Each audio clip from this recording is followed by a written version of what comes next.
Hello everyone, রান্নাবান্না ও ঘরকন্যা চ্যানেলে আপনাদের সকলকে স্বাগত।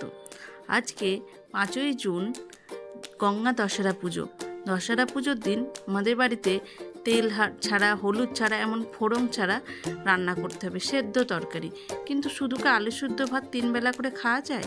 তাই একটা তেল হলুদ ছাড়া সুন্দর একটা রেসিপি আপনাদের সঙ্গে শেয়ার করছি।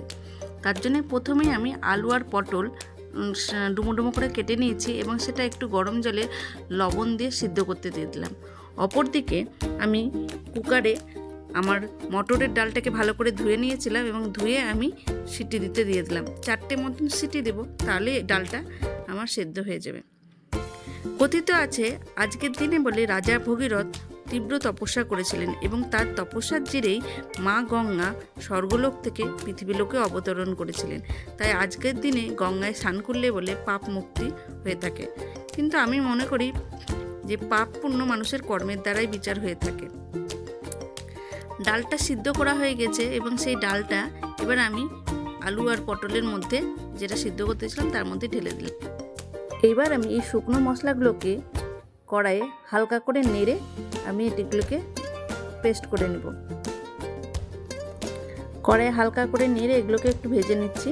তো ভাজা হয়ে গেলে আমি এবার এগুলোকে একটু ঠান্ডা করে নেব। ঠান্ডা করার পর এটাকে পেস্ট করব। তাহলে এই পেস্ট যখন ভাজা হবে তারই যা সুন্দর ঘ্রাণ বেরাবে, মানে তাতেই বোঝা যাবে যে তরকারিটা কত সুস্বাদু হতে চলে। দেখুন আমার পেস্ট করা হয়ে গেছে।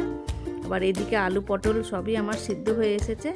এবার এর মধ্যে আমি তৈরি করা মশলাটা দিয়ে দিলাম।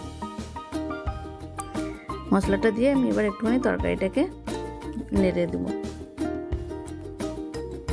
দেখুন একটা কালারও চলে এসেছে, যেন সুন্দর। আর এই তরকারিটা রান্না করার সময়তে যে সুন্দর ঘ্রাণ বেরাবে, আপনার খিদে এমনিই বেড়ে যাবে। এবার উপর থেকে আমি একটু 1 চামচ মতন বাটার দিয়ে দিলাম। বাটার দিয়ে তরকারিটাকে ঢেকে দেবেন, তাহলেই রেডি আজকে তেল হলুদ ছাড়া নিরামিষ